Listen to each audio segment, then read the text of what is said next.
Señoras y señores, bienvenidos. Los invitamos que vayan tomando asiento. Así ya iniciamos esta última conferencia de la mañana, denominada Seguridad y Privacidad de la Nueva Web, que debemos sacrificar para participar de la web social, que estará a cargo de Ignacio Cativelli de Urudata, a quien ya mismo le concedemos la palabra. Bueno, muy buenos días a todos. Muchas gracias por estar aquí. Mi nombre es Ignacio Cativelli, yo soy gerente de tecnología de Urudata Software. Y hoy vamos a estar conversando sobre seguridad y privacidad en la nueva web, desde un enfoque de qué es lo que debemos sacrificar para participar, o sea, para ser usuarios y formar parte de esta web social. Entonces, lo que les propongo en esta presentación es, en primer lugar, que hagamos un análisis de las últimas tendencias en materia tecnológica, las tendencias que han marcado a la evolución de la web en los últimos años, particularmente en este año 2011, y esas tendencias que se espera que vayan a mostrar resultados importantes en el corto plazo, ¿no? Lo que queda del 2011 y obviamente en el año 2012. Y una vez hecho ese análisis de estas tendencias tecnológicas y de cómo han estado impactando en este movimiento al que llamamos la nueva web, vamos a también analizar cuál ha sido la evolución de las amenazas en materia de seguridad. Es decir, cómo se han ido desarrollando conjuntamente con la tecnología las vulnerabilidades y los tipos de ataques asociados hacia esta nueva web. Entonces, cuando estaba preparando esta presentación, estuve investigando un poco y buscando alguna frase, digamos, que englobara un poco lo que quería transmitir o la forma en que quería comenzar este análisis, y me encontré con esta frase que dice: nuestra vida hoy en día es sin privacidad. Y no estoy incluyendo la frase por ser muy profunda o por estar muy bien redactada, sino por la fuente que me parece apropiada al caso que estamos viendo. Entonces, como decíamos, vamos a comenzar este análisis haciendo esta presentación, haciendo un análisis de las últimas innovaciones en materia tecnológica en lo que refiere a esta nueva web. Y sin duda que si hoy en día pensamos en realizar un análisis de la evolución de la web, la vedette de la evolución de los últimos años fue y sigue siendo las redes sociales. Es el primer punto al cual vamos a mirar y hacer referencia cuando hacemos este análisis. Y algo muy interesante que tienen las redes sociales, que luego vamos a entrar en más detalle en algunos aspectos de las mismas, es que aún no ha terminado de evolucionar. Que año a año nos seguimos sorprendiendo sobre nuevos servicios y nuevas formas que tenemos de consumir o de participar de las redes sociales, y no vemos que haya llegado a un tope, que se haya estabilizado la evolución, sino que todo lo contrario, año a año esto continúa evolucionando y marca la evolución de la web. Luego vamos a analizar otro aspecto que es REST. REST es algo muy técnico, pero que me parece que es muy interesante analizarlo y comprenderlo, porque es lo que está permitiendo que la web evolucione con el dinamismo que está evolucionando. Es uno de los elementos que está permitiendo que la web evolucione con este dinamismo. Luego vamos a analizar Cloud Computing. Sin duda que hoy, cuando pensamos en tendencias, tenemos que pensar en Cloud Computing como una de las grandes tendencias de evolución en la tecnología, y principalmente también porque se trata del área donde más inversión se está dando en lo que es la evolución tecnológica. Vamos a ver devices. Devices obviamente refiere a la explosión de la diversidad de dispositivos que utilizamos habitualmente para interactuar con esta nueva web. Esto es algo que todos estamos evidenciando día a día, y a mí me gusta mucho siempre hacer el análisis retrospectivo y ver cómo era la situación hace unos años. Y si lo vemos en los devices, hoy en día tenemos dispositivos que hace unos años no solo eran impensables por lo técnico, sino que eran impensables porque no conocíamos la necesidad de contar con ese dispositivo. Y eso luego se fue generando en un periodo muy corto. Y por último vamos a hablar de las apps, que son un caso muy interesante. Apps como las aplicaciones para estos devices, que tienen algunas características, algunos elementos que las hacen distintas a lo que habitualmente estábamos acostumbrados cuando trabajábamos con aplicaciones de software. Entonces decíamos que, en primer lugar, vamos a analizar las redes sociales. Aquí no les propongo hacer un análisis muy profundo, las redes sociales son algo que todos conocemos, pero sí ver cómo continúan evolucionando hoy en día. Y algún dato interesante, como el que tenemos ahí, nos indica que 1 de cada 13 personas en el mundo es usuaria de Facebook. ¿sí? Pensamos estos números, es un número realmente exorbitante. Es muy difícil de imaginarse que una de las 13 personas del mundo realmente formen parte de una red social en particular. Y no solo es eso, sino que más del 50% de todas esas personas entran a Facebook todos los días. Es decir, que no solo es una red social con una gran base de usuarios, sino que es una red social que tiene una gran base de usuarios que está activa, ¿sí? Y eso es lo que hace que Facebook sea verdaderamente un fenómeno de la web. Nosotros, si hacemos ese retrospectivo que mencionábamos hace unos instantes, y pensamos en los patrones de uso que nosotros mismos le dábamos a Internet hace apenas unos años, quizás en el año 2005, vamos a ver que quizás lo utilizábamos para buscar información, algunos lo usaban para chat, otros lo utilizaban obviamente para el mail, estoy pensándolo más que nada en el lado doméstico, pero no estaba tan masificado el uso de Internet, en lo que es franjas etarias, en lo que es niveles socioeconómicos, digamos, no era algo tan masivo como lo vemos hoy en día. Y yo creo que uno de los grandes elementos que disparó el uso cotidiano, día a día de Internet, ha sido justamente Facebook como fenómeno en particular, pero las redes sociales como fenómeno global de la tecnología. Y aquí sí ver una de esas novedades con las que nos va sorprendiendo o con las que va evolucionando año a año las redes sociales, que es la aparición de Social Analytics. Quizás ustedes estén familiarizados con el concepto de Web Analytics, que es un concepto para nada nuevo, que básicamente es un área, una disciplina dentro de la informática que de lo que se ocupa es de estudiar los patrones de uso de los usuarios en distintos sitios web, o en un sitio web en particular. ¿Para qué? Para medir, por ejemplo, cuántos clics deben hacer los usuarios normalmente para llegar a determinada página, para acceder a determinada información. Y nosotros, a partir de ese análisis, luego podemos optimizar la forma en que llegamos a nuestros usuarios y llegamos a nuestro público. ¿Sí? Eso es una tecnología, o si se quiere, un área de investigación que está madura y que ha tenido su evolución y su importancia en los últimos años. Y aparece, creo que más que nada en el 2011 lo vemos aparecer con mucha fuerza, lo que es Social Analytics. Social Analytics busca un enfoque similar, o sea, persigue el mismo objetivo, hacer un análisis de los patrones de uso de los usuarios, pero en las redes sociales. Y básicamente esto está muy orientado a las organizaciones que hacen campañas en las redes sociales, como por ejemplo en Twitter, es algo que vemos muy comúnmente, y que quieren maximizar el reach, o sea, la llegada, el alcance de los tweets que generan promocionando determinadas campañas y demás. Entonces, para eso existen estas herramientas de Social Analytics, que lo que hacen es analizar cuál es la mejor forma de publicitarse en una red social, de forma de tener el mayor impacto posible dentro de esa red. Y en ese ámbito quería compartir esta noticia interesante que es del 5 de julio de este año, donde Twitter compra a Bactype siendo una empresa que incursionó justamente en Social Analytics y luego fue adquirida por Twitter y Twitter ahora ofrece esos servicios de Social Analytics como parte de la propia red social y de los servicios que ofrece esa red. Entonces, aquí les voy a mostrar, vamos al PC, un sitio web que muestra esta idea. Trendsmap.com, que básicamente lo que muestra es sobre una herramienta gráfica de mapeo, o sea, sobre un servicio de mapeo, información obtenida a partir del análisis de una red social, en este caso Twitter. Bueno, aquí no cargó todavía, pero ya va a cargar, eso espero. Estaba en el Río de la Plata y ahí no veíamos muchos tweets.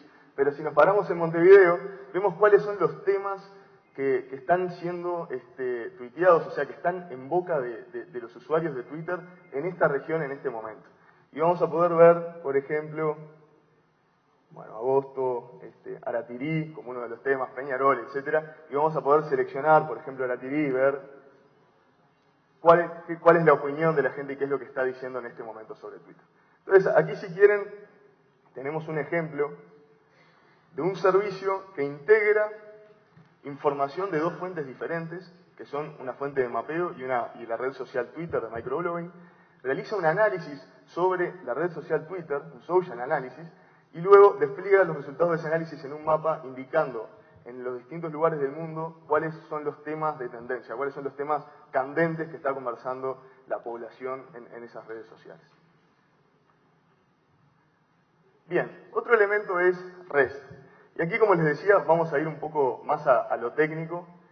REST es Representational State Transfer.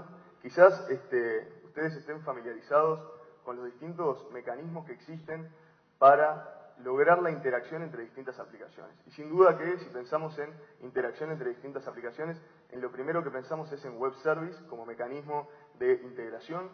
Y cuando pensamos en Web Services, normalmente lo primero que pensamos es en SOAP. SOAP, para quienes no lo conocen, es un protocolo que lo que define es cómo se debe dar la intercomunicación entre dos aplicaciones, dos o más aplicaciones, para que se entiendan y puedan comunicarse entre sí. Hace unos años, digamos hacia el año 2005-2006, SOAP era la forma estándar, de hecho, que se utilizaba para la intercomunicación entre aplicaciones. Nadie lo discutía eso. Y luego comenzó lo que se conoce como la batalla REST versus SOAP. Aparece REST como otra forma alternativa de lograr la integración entre aplicaciones, opuesta a SOAP, que persigue otro objetivo. El objetivo que persigue es el de la simplicidad, y ahora vamos a ver cuál fue el resultado de esa batalla que se libró. Básicamente REST es un concepto al cual estamos sumamente acostumbrados. La World Wide Web, como la conocemos, HTTP, HTML, se construyen sobre REST como modelo de intercambio de información. Básicamente REST lo que dice es muy sencillo. Tenemos un recurso que es identificado por un identificador. Ese recurso, por ejemplo, podría ser un conjunto de registros en mi base de datos, y ese identificador podría ser una URI. Tengo una representación del estado de ese recurso, como por ejemplo una página web HTML. Esa página representa ese recurso y puede ser enviada, típicamente es un documento esa representación, que es enviada a un cliente a través de una interfaz estándar. Esa interfaz sería, por ejemplo, HTTP y HTML para el formato del documento. Y luego ahí se da la intercomunicación. Es decir, el modelo puro web al que estamos acostumbrados habitualmente es el modelo que predica REST. Y REST impone algunas restricciones, digamos, que deben cumplirse para que se trate verdaderamente de un servicio REST, el que estamos publicando, que es que tiene que ser, cliente-servidor, no tiene que almacenar estado. Es decir, que si yo envío una solicitud a un servicio, la información contenida en esa solicitud debe ser autocontenida, o sea, no debería necesitar más información para poder hacer el procesamiento. Tiene que ser cacheable. Esto lo vemos día a día en la navegación en la web, donde el navegador tiene la información suficiente como para tomar decisiones sobre qué información se guarda o qué información solicita cada vez. Tiene que ser distribuible en capas. Este es un principio fundamental de lo que es la World Wide Web, ¿no? Cuando nosotros nos conectamos a un proxy, por ejemplo, y ese proxy se conecta con el servidor al cual le queremos consumir un servicio, y el proxy hace de intermediario, ¿no? Envía nuestro mensaje, recibe la respuesta, nos envía la respuesta. Eso tiene que ser transparente para el cliente, lo es en la web, y REST indica que tiene que serlo en cualquier implementación de REST que existiera. Y obviamente a través de una interfaz uniforme. En el caso de la web estamos pensando en HTTP. Entonces, ¿cuál es el objetivo detrás de REST? La simplicidad, ¿sí? Proveer un mecanismo muy simple de consumo de servicios web, que lo que permita es justamente poder integrar información de distintas fuentes de una forma sumamente ágil y dinámica. Entonces, ahora sí, yendo a la batalla de REST contra SOAP, lo que vemos es que se ha volcado hacia el lado de REST, ¿sí? En los últimos años, si veíamos en el 2008, había una cantidad determinada de servicios publicados hacia Internet, implementados con REST o con SOAP. Sí había una mayor participación de SOAP, pero la explosión que se ha dado recientemente en la cantidad de servicios se ha volcado netamente al lado de REST. Aquí quiero hacer un par de aclaraciones que son importantes. Primero que nada, que en este gráfico estoy mostrando servicios publicados hacia Internet. Y quiero hacer esta aclaración porque el modelo REST es un modelo que encaja perfectamente en ese tipo de servicios. Cuando nosotros tenemos servicios publicados a Internet, en general queremos servicios de fácil acceso, servicios que permitan integrar información de distintos lugares. Nosotros lo que tenemos contenido en esa barra roja que creció hacia el año 2010 son servicios publicados por redes sociales, son los servicios que publica Facebook, los servicios que publica Twitter, los servicios que publican los principales vendors de la industria que han ido por el camino de REST. ¿Y por qué hago esta aclaración? Porque yo no estoy diciendo, y de hecho no lo creo, que SOAP esté muerto, ni mucho menos. De hecho, yo creo que SOAP sigue tan vivo como siempre y va a continuar evolucionando. Simplemente que SOAP encaja mejor en otro tipo de servicios, en los servicios del corporate, donde estamos pensando en SLAs bien definidos, contratos que determinen cómo se tiene que dar la intercomunicación y demás. pero sí se dio esa realidad de que en la web en particular, REST se adaptó mejor a las necesidades de dinamismo que tenían los implementadores de aplicaciones. Y aquí simplemente mencionar algunos elementos adicionales que acompañaron este movimiento. El primero es JSON. Para quienes no escucharon hablar de JSON, básicamente lo que significa es JavaScript Object Notation. Y JSON, digamos, si ustedes alguna vez invocaron o consumieron un web service publicado con SOAP desde algún navegador, lo que seguramente conozcan es el formato de la respuesta. Digamos, cuando nosotros consumimos un web service en formato SOAP, recibimos un XML que contiene todos los datos que debemos procesar. Ese documento XML suele ser tedioso de interpretar, de leer, para acceder a la información que necesito extraer y mostrarla con el formato que necesito. Y eso agrega, o si se quiere, quita dinamismo y quita agilidad al momento de implementar aplicaciones que consumen esos servicios. JSON aparece como un enfoque hacia la simplicidad, donde en lugar de recibir un documento, lo que estoy recibiendo es en el formato nativo de JavaScript, es decir, en el formato en que estoy programando, recibo la información ya procesada para que pueda interpretarla de forma muy sencilla, con una línea de código, básicamente. Otro elemento interesante que apareció en los últimos años es jQuery. jQuery, quizás hayan escuchado hablar de ese framework. Básicamente lo que provee es una forma de incrementar, o sea, subir el nivel de abstracción cuando nosotros desarrollamos sobre los navegadores, sobre JavaScript. ¿Cómo incrementa el nivel de abstracción? Bueno, básicamente implementa muchas de las funciones que comúnmente queremos ejecutar, muchas de las operaciones que comúnmente queremos hacer, y lo hace de forma muy eficiente y además cross-navegador, digamos, que ejecuta de la misma manera en los distintos navegadores sobre los que trabajo. Entonces, le quitan esfuerzo de desarrollo a quien está programando, porque levanta justamente el nivel de abstracción y yo puedo construir sobre ese framework. Y luego vemos dos, aquí no tecnologías, sino escuelas de pensamiento o patrones, principios, mejor dicho, de diseño de aplicaciones web, que son Convention over Configuration, primero. Pero Convention over Configuration lo que propone es que cuando nosotros construimos aplicaciones web, las aplicaciones ejecuten por convención, es decir, que por defecto funcionen, y luego nosotros por configuración vayamos adaptando esas aplicaciones a nuestras necesidades. Es decir, que disminuyen enormemente el tiempo de time to market, digamos. Tenemos una fase de prototipado muy pequeña, llegamos muy rápido al prototipo porque las aplicaciones por defecto funcionan y luego las adaptamos a las necesidades particulares de cada implementación. Y otro principio es el que se conoce como Drive, Do Not Repeat Yourself, que básicamente lo que predica es la posibilidad de incluir información sobre el tipo de aplicación que queremos desarrollar en un único lugar y que luego esa información sea tomada de ese lugar y sea interpretada en distintos puntos de la aplicación, de forma de tener esa información centralizada en un lugar y permitir la posterior personalización. Entonces, hecho, digamos, este panorama de evolución tecnológica, lo que vemos es a REST como una forma muy ágil y rápida de consumir servicios web de distintos proveedores. Vemos a JSON como una forma de aumentar la productividad por el lado de los desarrolladores. Y jQuery también como una manera de hacerlo. Y dos escuelas de pensamiento, digamos, que también apuntan a la llegada más rápida y al mayor dinamismo al momento de construir aplicaciones web. Entonces, esto es lo que nos da justamente la característica de ser dinámicos, de apuntar hacia la personalización, es decir, poder adaptar los productos a las necesidades de cada implementación de esos productos, y también lo que es la composición, es decir, integrar información de distintas fuentes, que pudieran ser distintas redes sociales, y luego brindarla de forma combinada, compuesta, en una aplicación en particular. ¿Por qué hago este análisis? Que ahora salimos de lo técnico. ¿Por qué hago este análisis? Porque estos elementos que vemos aquí son algunos de los factores que han impulsado enormemente a la nueva web en estos últimos años. Y cuando nosotros vemos que aparece un servicio atrás del otro, como por ejemplo ese servicio de mapeo que les estaba mostrando hace unos minutos, ese servicio se construye sobre estos elementos y es justamente la existencia de estos elementos lo que da la posibilidad de construir ese tipo de servicios de forma tan rápida y tan dinámica. Por último, una aclaración adicional. Se ha hablado en su momento de que REST es un mecanismo poco seguro. Esto no es cierto.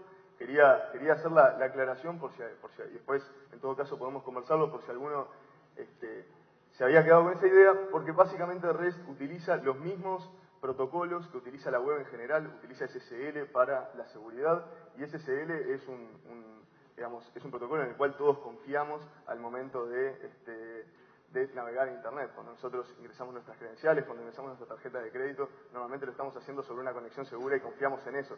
Y lo mismo aplica a los servicios REST. O sea, es falso decir que REST es menos seguro que SOAP. ¿Sí? Bien, luego tenemos Cloud Computing.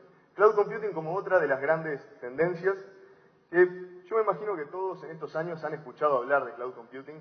Para quienes aún no hayan terminado de conceptualizar el modelo de Cloud Computing, básicamente cuando nosotros hablamos de Cloud Computing lo que estamos hablando es de la posibilidad de contratar poder de cómputo fuera de la organización de forma tal que yo pueda incrementar o disminuir la capacidad de cómputo contratada dinámicamente en base a decisiones administrativas y pague, o sea, es un modelo de pago por uso de ese poder de cómputo que tengo contratado. Y básicamente en Cloud Computing lo que tenemos son tres niveles de servicios ofrecidos que además van asociados a tres modelos de negocio diferentes. En primer lugar tenemos en la capa de infraestructura lo que se conoce como Infrastructure as a Service. Es decir, yo, proveedor de Cloud Computing, te vendo un servicio de infraestructura donde te entrego una máquina virtual que está hosteada en mi data center. Yo me voy a ocupar de que esa máquina virtual esté siempre encendida o con determinados tiempos acordados en un contrato entre nosotros, y me voy a ocupar de que estén en dominios de falla distintos y que si tiene que estar geodistribuido con un servidor en Sudamérica, otro en Europa y otro en Asia, también va a ser mi responsabilidad. Y quien contrata ese servicio paga por capacidad de procesamiento, cantidad de espacio en disco, memoria y bytes, digamos, transmitidos en la red. ¿Sí? Paga por el uso que le piensa dar a esa infraestructura. Sobre este modelo tenemos la plataforma. Y el modelo de negocio detrás de la capa de plataforma es el de Platform as a Service. Básicamente lo que tenemos con Platform as a Service es nuevamente un incremento en el nivel de abstracción. Aquí la frontera ya no son el hardware, ya no son los fierros, digamos, sino que es la propia aplicación que estoy queriendo publicar en la nube. El servicio o la aplicación web que quiero que sea hosteada y ejecute en la nube. Y lo que yo hago es darle a mi proveedor un servicio y decirle, bueno, quiero que te encargues de que este servicio ejecute con un 99,99% de alta disponibilidad, que ejecute en determinados continentes, y vos te tenés que ocupar de mantener actualizada la versión del sistema operativo, de asegurarte de que toda la plataforma esté en las últimas versiones y funcione correctamente. Si te doy una actualización, de replicarla en todos los distintos servidores que están alojando este servicio, etcétera, etcétera. Entonces, ¿dónde está la diferencia aquí? En que nosotros no vemos a los servidores. Nosotros lo que vemos es un servicio al cual nosotros le entregamos una aplicación y nos desentendemos de lo que pasa por abajo y simplemente nos limitamos a lo que dice el contrato, que es que voy a tener cierta disponibilidad. Y sobre esto está el software.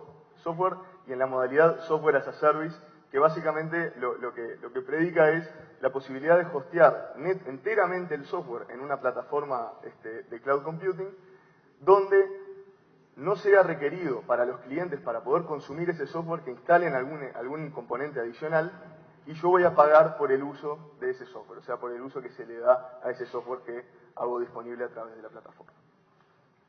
Aquí tenemos el Hype Cycle de Gartner, y lo que podemos ver, este es el Hype Cycle elaborado por Gartner para el año 2011. Y lo que podemos ver es que Gartner aún continúa posicionando Cloud Computing en la cresta de la innovación.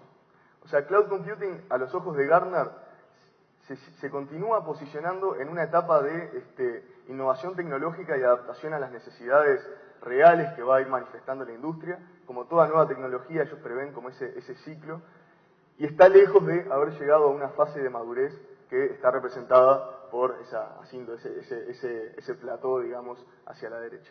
Entonces, aún estamos en una etapa, en lo que refiere a Cloud Computing, de innovación y de adaptación a las necesidades, y aún estamos lejos, a los ojos de Gartner, de llegar a la madurez. Bueno, por otro lado tenemos los devices. Esto es algo que nosotros evidenciamos todos los días, lo que es la proliferación, la explosión de los distintos tipos de dispositivos. Hoy en día contamos con dispositivos que están destinados netamente a la lectura, por ejemplo, cuando hace unos años esto no era así. Tenemos también dispositivos como los tablets. Si nosotros pensamos, nos vamos un par de años hacia atrás, la idea del tablet quizás era algo que para muchos escépticos que siguen hasta hoy en día, era algo que no tenía demasiada utilidad. Sin embargo, los tablets han demostrado ser más que útiles y de hecho cada vez vemos más gente que utiliza sus tablets de forma cotidiana. Entonces, aquí vemos la aparición de un nuevo tipo de dispositivo que no era esperado y que no era identificado como una necesidad, que luego aparece y junto con el dispositivo se descubre la necesidad de utilizarlo. Y bueno, sin duda que tenemos otro tipo de novedades, como dispositivos cuyo sistema operativo es simplemente un navegador web y nos permiten acceder a aplicaciones netamente en la modalidad software as a service, o dispositivos móviles que tienen una altísima complejidad. Incluso ahí tenemos una captura de la nueva versión del sistema operativo Windows que fue anunciada, donde está orientada al uso en este tipo de dispositivos, al uso en tablets y demás tipos de dispositivos, y cambia notoriamente, como vemos ahí, la interfaz y la forma de interactuar con el producto. Y por último tenemos las apps. Y las apps me parece que son un caso muy interesante porque rompe con muchos de los esquemas a los que tradicionalmente estamos acostumbrados quienes desarrollamos software o quienes compran el software y lo utilizan. ¿Qué características tienen las apps? Estas apps como aplicaciones orientadas a los dispositivos. En primer lugar, que las apps tienen un App Store. ¿Sí? Los principales vendors de telefonía celular de los últimos años han implementado cada uno su propio App Store, y en ese App Store lo que nos posibilitan es la compra de una aplicación por un costo relativamente bajo, y que esa aplicación de forma casi inmediata se encuentre ejecutando en nuestros propios dispositivos y nosotros podamos utilizarla de forma muy rápida. Pero además de los App Stores, que además tienen un modelo de negocio muy interesante, donde es el vendor quien se ocupa de la distribución de las aplicaciones y el desarrollador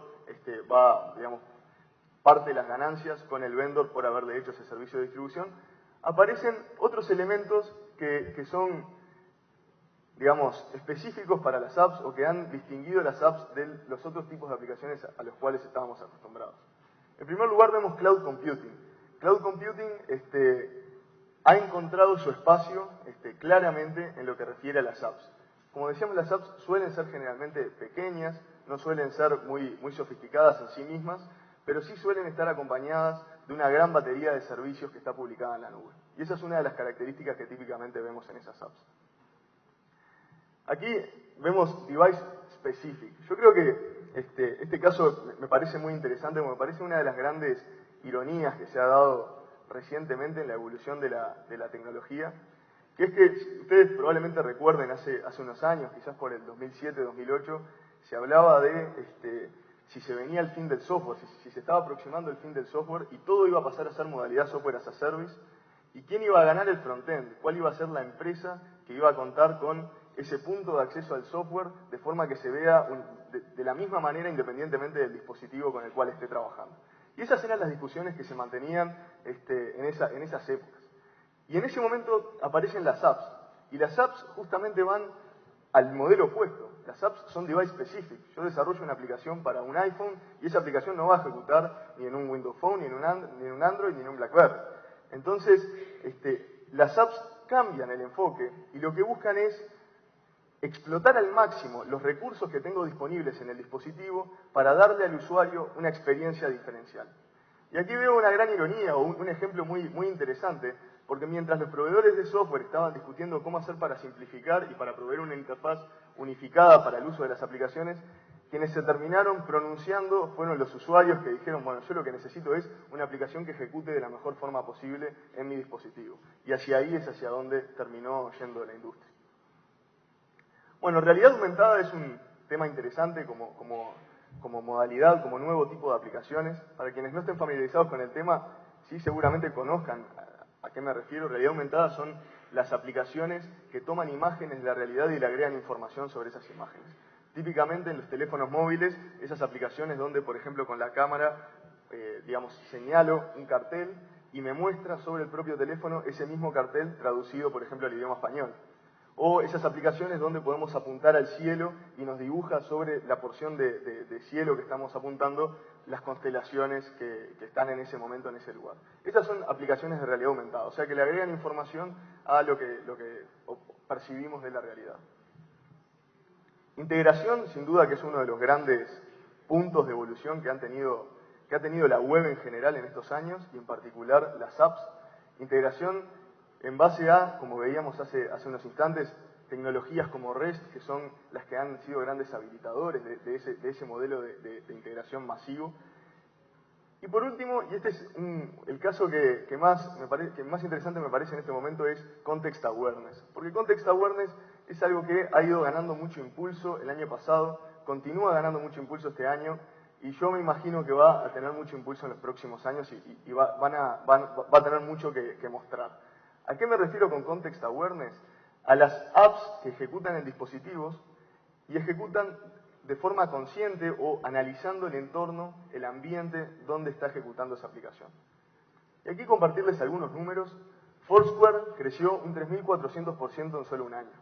Foursquare, no sé si lo conocen, no es muy popular aquí en Uruguay todavía, pero básicamente es un servicio de geoposicionamiento que lo que permite es hacer check-in en distintos lugares. Yo puedo decir, estoy en la GIAP, en la Intendencia Municipal de Montevideo, hago check-in indicando que estoy aquí y me indica qué hay alrededor mío que pudiera resultarme interesante. O sea, en base a otros check-ins y a información que está disponible que puede ser interesante alrededor mío. Y este servicio, que es Context Aware, porque justamente toma información del ambiente, de la ubicación geográfica de la persona, provee valor agregado de esa manera. Otro dato interesante es que Twitter, este es de 2010, no es tan reciente, pero Twitter agrega ubicación a sus tweets. O sea, cuando yo escribo un mensaje en Twitter, puedo indicar desde dónde lo estoy escribiendo. Entonces, quizás uno de ustedes pueda tuitear en este momento que está viendo esta conferencia y alguien que está cerca pueda entrar en Twitter y ver qué está pasando cerca de él y ver el tweet que ustedes acaban de ingresar. ¿Y cuáles son los habilitadores de estas aplicaciones Context Aware? Bueno, básicamente los distintos tipos de sensores. Si hoy en día pensamos en los teléfonos de alta gama o los dispositivos en general de alta gama, no pensamos en dispositivos que no tengan su propio GPS, justamente para dar estas posibilidades de geolocalizarnos, o también para contar con otro tipo de apps, como por ejemplo las aplicaciones de personal trainer, que nos permiten hacer ejercicio y nos van midiendo la velocidad, van midiendo el tiempo que hacemos ejercicio y a su vez nos preparan un plan de ejercicio en base a lo que obtienen de esos sensores. Pero también aparecen otros sensores como acelerómetros. Probablemente hayan visto dispositivos que si los sacudimos hacen determinado efecto, como por ejemplo cambiar de canción. O giroscopios, para que al rotar un dispositivo se reoriente la pantalla.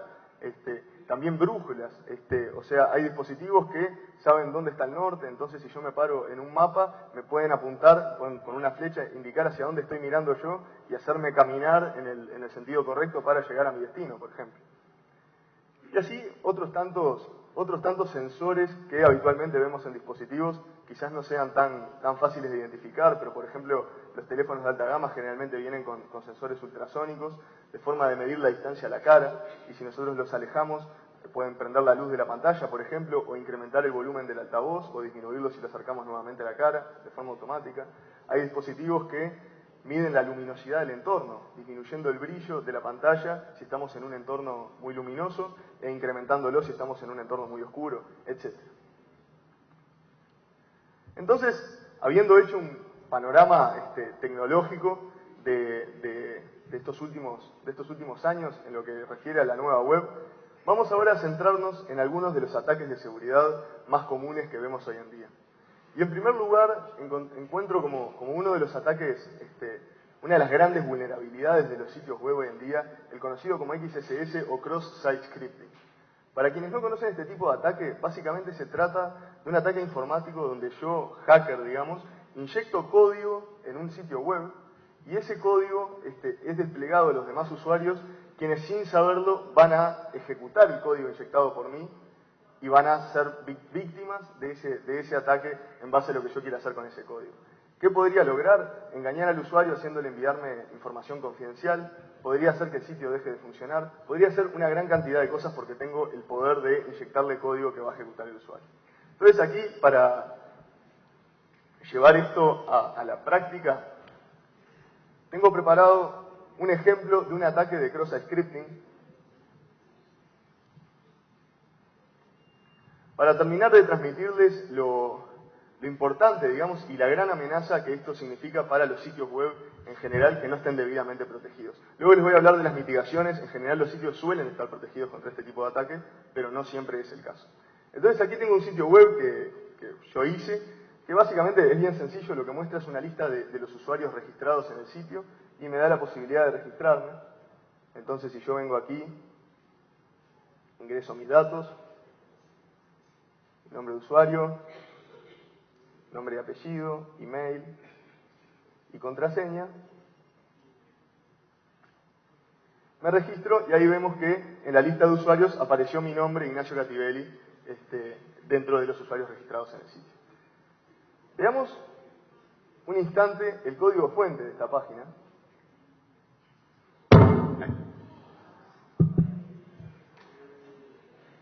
Vamos a aumentar la fuente para que todos puedan ver. Y lo que vamos a ver es que el texto Ignacio Cativelli aparece como parte del contenido de esta página. ¿Y quién ingresó este texto? ¿Quién lo escribió? Lo escribí yo. Yo, atacante o potencial atacante, escribí un texto que el sitio incorpora como parte de sus propias páginas. Entonces yo tengo control absoluto sobre lo que puede aparecer ahí. Y aquí es donde aparece la vulnerabilidad, donde le estamos dando a potenciales atacantes la posibilidad de controlar qué es lo que aparece en el contenido de las páginas de nuestros sitios. Entonces lo que yo voy a hacer es ingresar, en vez de mi nombre, un script malintencionado, que lo que va a hacer es reemplazar el contenido de ese div, o sea, de todo ese elemento, y va a poner un formulario de logón igual al formulario de logón del sitio. Yo, usuario, que confío en ese sitio, que además si ese sitio está asegurado con un certificado, el certificado lo va a seguir dando como válido, porque es efectivamente el sitio al que me quiero conectar, voy a ver un formulario de logón, obviamente voy a confiar en ese formulario de logón, voy a ingresar mis credenciales, y como en realidad ese formulario es malicioso, hecho por mí, lo que va a hacer es enviar esas credenciales a un sitio espía que yo tengo monitoreando esa comunicación. Entonces vamos a hacerlo. Aquí tengo este código que básicamente lo que hace es, no vamos a entrar en muchos detalles, pero cuando carga la página reemplaza un elemento incluyéndole ese formulario de inicio de sesión y luego llama este método, esta función PostIt, que lo que hace la función PostIt es llamar a esa URL malicioso, que es donde está publicado un servicio mío, y enviar las credenciales que ingresó el usuario al sitio malicioso. Esto que tenemos aquí arriba es exactamente lo mismo que abajo, pero en una sola línea, para poder incluirlo en el formulario. Entonces, ahora me voy a registrar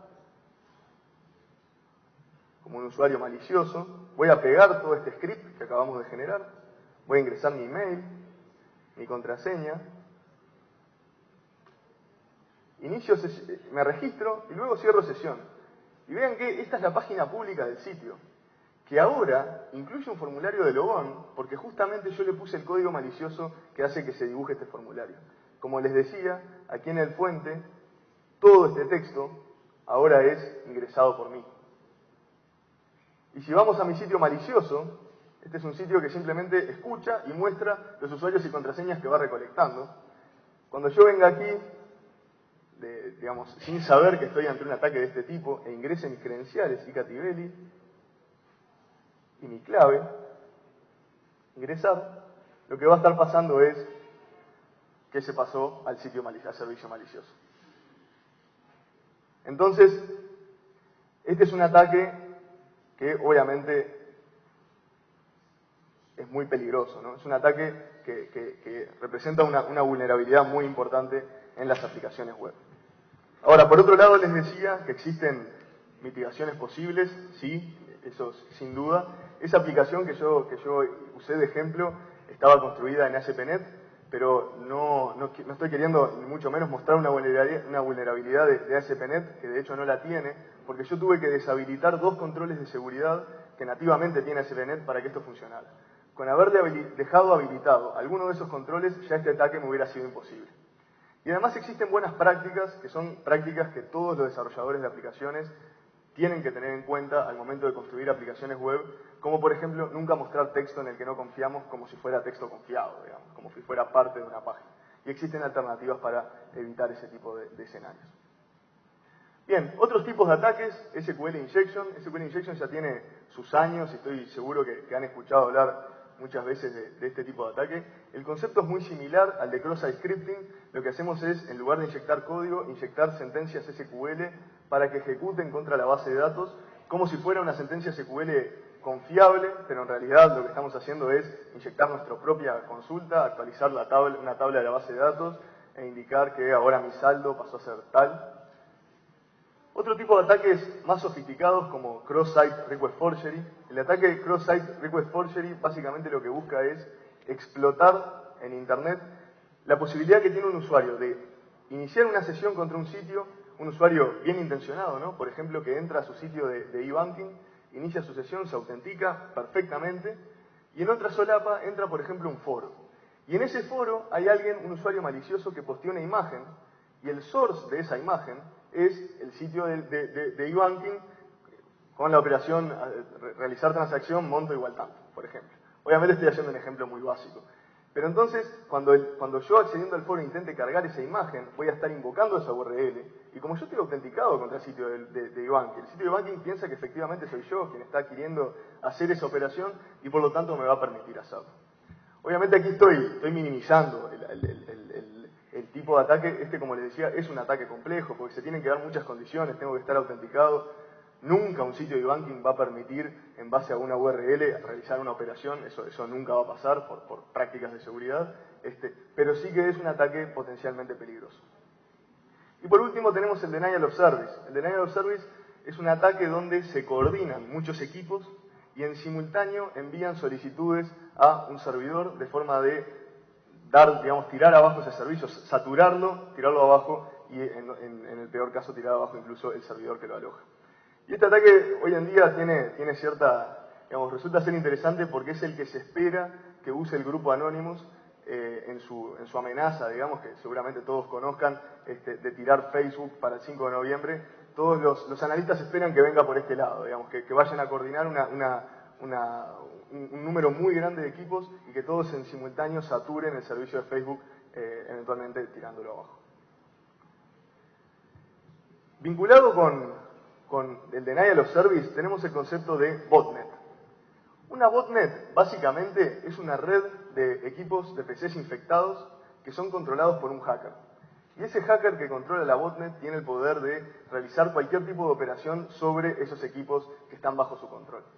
¿Cómo se da la botnet? Bueno, básicamente en primer lugar un hacker infecta una gran cantidad de equipos, como vemos ahí en la primera viñeta, y luego, de forma pasiva, tiene su botnet preparada, es decir, tiene su arma cargada. Pero los usuarios no saben que han sido infectados con ese botnet ni ven ningún comportamiento extraño.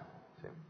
En determinado momento alguien contrata a ese hacker, que es propietario de la botnet, para hacer alguna actividad ilícita, y luego, en ese momento, ese hacker le indica a todos los equipos que tiene bajo su control que hagan, por ejemplo, un ataque de tipo Denial of Service o, como en el caso del gráfico, un mail bombing, ¿no? un spamming hacia una cantidad de equipos.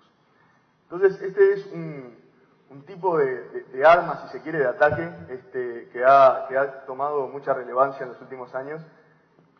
Y un caso que les quería comentar es el de Bredolab. Esta es una botnet que nació en el 2009 y fue desmantelada en el 2010, que los volúmenes de información que manejan son impensables, ¿no? Enviaba 3.600 millones de mails, 3.600 millones, bien dije, de mails diarios, y tenía 30 millones de bots, es decir, 30 millones de PCs en el control de estos hackers que los controlaban desde 143 servidores de control. Y se estima que estos hackers ganaban unos $140.000 por mes en base a estas actividades ilícitas. Otro caso que me parece muy interesante es el de Stuxnet. Stuxnet es un caso de una amenaza de seguridad que no tiene precedentes. Es distinto a todo lo que estamos acostumbrados. Stuxnet es un gusano informático que en su momento infectó a una gran cantidad de equipos a lo largo del mundo.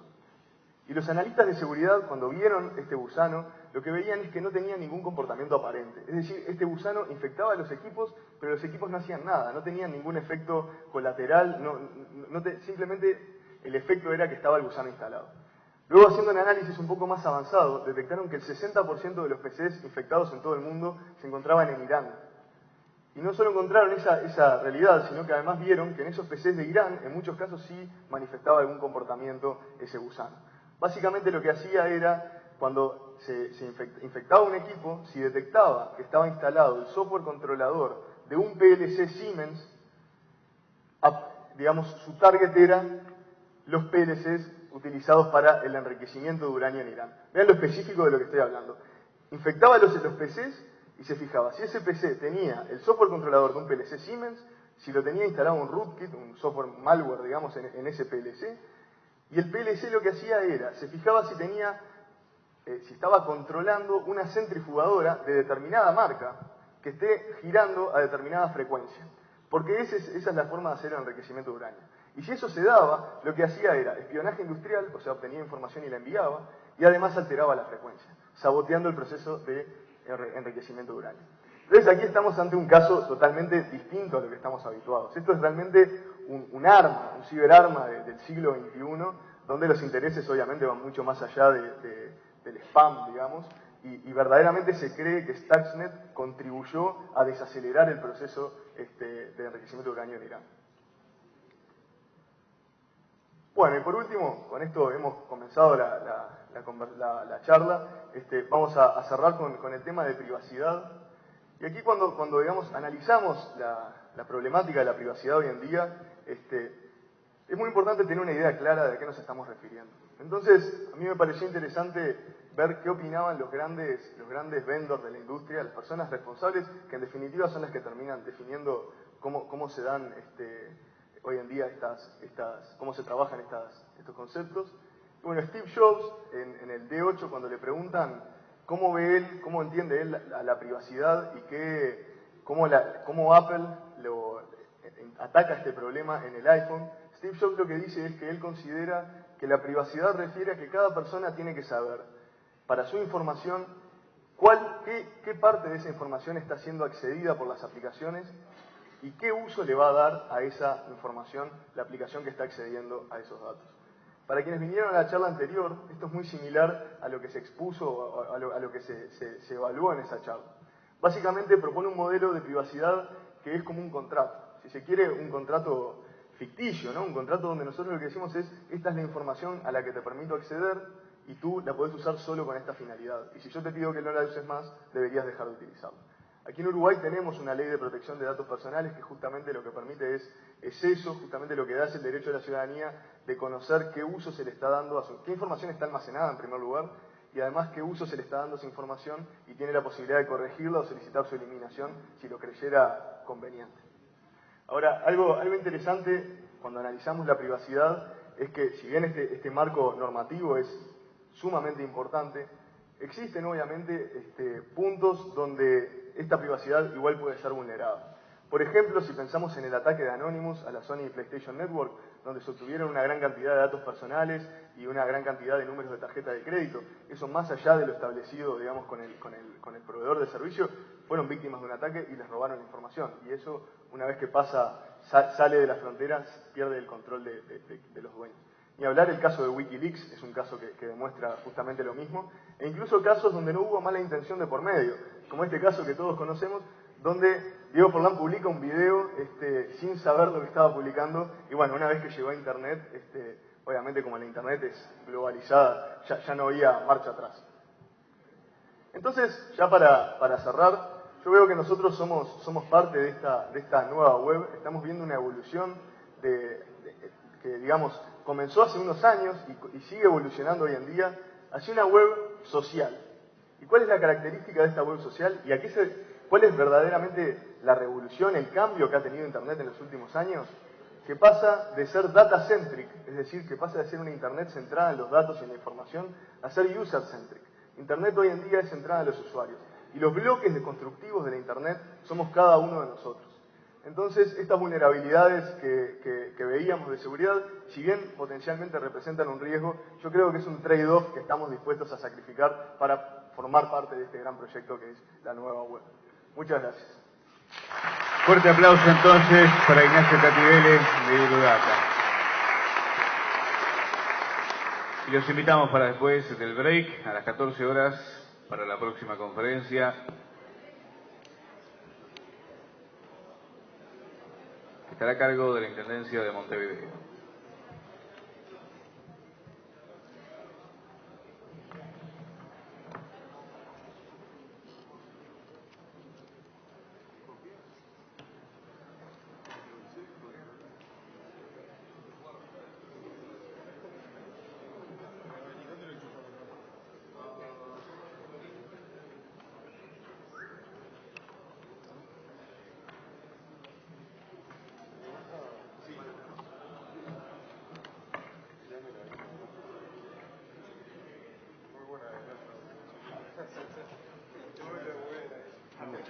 No, esto lo vamos. Bueno, nos vemos. ¿Qué pasa? ¿Qué pasa? ¿Hay que prenderlo o algo? No. Yo soy suerte que el micrófono parece que está...